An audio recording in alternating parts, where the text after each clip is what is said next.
So ito yung purpose niya. Pagka nag-abandon ship, sumakay yung mga tao sa lifeboat kasi isasarado lahat ng mga pinto. So walang oxygen na papasok. So dito manggagaling yung oxygen na gagamitin ng mga onboard na tao sa lifeboat.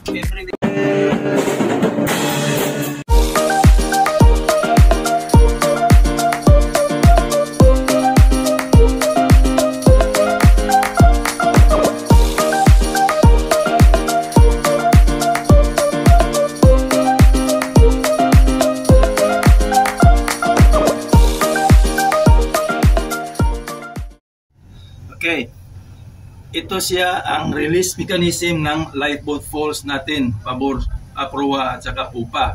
Dito nakakonect yung falls. So okay na ating engine.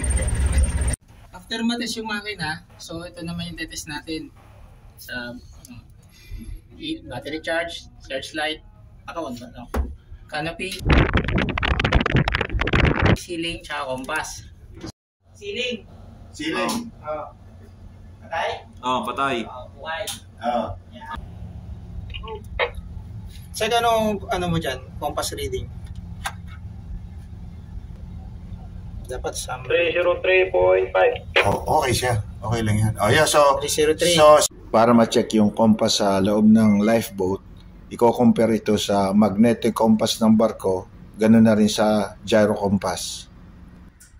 Yung compass dito sa sa lifeboat, sa synchronize tayo. So okay tayo, okay. Okay sir. Okay ang compass natin. Okay. So hindi maliligaw. Ito naman yung sa air cylinder. So meron tayong tatlong air cylinder, nandun ang bukasan. So ito yung air supply bottle. May tatlo tayong air supply bottle sa loob ng lifeboat natin. So ito yung purpose niya. Pagka nag-abandon ship, sumakay yung mga tao sa lifeboat kasi isasarado lahat ng mga pinto. So walang oxygen na papasok. So dito manggagaling yung oxygen na gagamitin ng mga onboard na tao sa lifeboat. Every week sina-check din yan. Dapat nasa laging 200 bars yan. So ang purpose nito, let's say na gagamitin natin para mag-positive yung air natin sa loob pagka may apoy sa labas. So at least intact yung air sa loob. So ito yung release mechanism ng lifeboat hooks or lifeboat falls. Release mechanism ng lifeboat falls natin, pabor, proa at saka pupa. Dito nakakonect yung falls. So merong dalawang paraan na ma-release ito. Tinatawag na normal release, offload. Ibig sabihin, ang lifeboat is waterborne na. Nakasayad na siya sa tubig. So, paano pag-release yan? Nakasayad na sa tubig. Offload. Tanggalin mo yung pin at saka itong release lever. Birahin yung papupa hanggang magsagad dito. Tapos ma-release na yung boat hooks. Confirm that, maglagay ka na isang tao kung na-release na. Okay? Yun yung isang paraan, normal release or offload.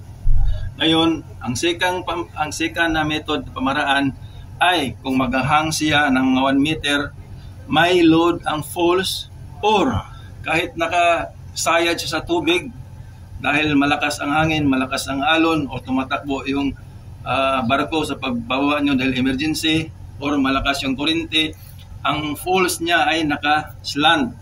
So meron pa rin siyang load ang falls. Hindi nyo ma-release basta-basta sa normal release. So paano pag-release pag may load?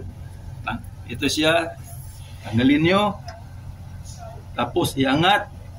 Ito siya, iangat ng lever na to. Tapos tanggalin ng fin. Tapos sabay bira. Jerk. Yang pamaraan, ma-release na yun yung lifeboat falls natin, pupa, proa. Siyempre, kailangan tanggalin muna ang fall preventer na nakakabit sa forward and aft ng lifeboat. Pag natanggal na ang fall preventer, marirelease na ang lifeboat falls. Para sa akin, mas okay na nakahang ang lifeboat ng 0.5 meter to 1 meter bago i-release ang lifeboat. Ang recovery, pagbalik, kailangan mai-reset muna natin yung release mechanism. So ito yung, dahil ito yung siyang normal, no?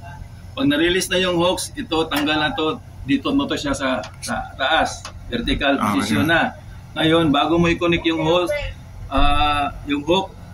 ibalik mo natin to sa normal position. Ito yung normal position. Ganon. Tapos lagay yung pin. Malalaman natin yun kung properly reset siya dahil yung indicator doon, inline siya. Inline. Makita natin doon sa hook. Pinaka-indicator niya, camshaft. Kung kita mo yung ito sa cylinder na naka-oscillate, stainless. Okay. Tapos yung hook, ito naka-hook, red color. Ito siya yung stainless na rod, camshaft. Kailangan nakaganon. Yan siya ang properly reset. Pag hindi siya properly reset, either yung rod na yan na stainless, maaaring kunti lang ang kawit niya or hindi siya nakakawit. Ganyan. So pag ganyan ang mangyari, hindi yan siya properly reset, yung hook, hahoros lang yan. Ganyan. Kailangan nakaganon. Yan, saka nyo ilagay yung hook. Waterborne tayo, napasukan tayo ng tubig. Pero dapat yung scupper doon, yung plug doon, nakakabit din. Kung magkakaroon lang ng tubig, ito, portable na ito, sir. Parang portable belt din. Ang success sa belt. Lagay mo dyan, tapos bumba ka na. Yan ay para sa pag pinasok ng tubig. Okay. Maraming equipment, food ration, water, etc. sa loob ng lifeboat. And meron tayong list dito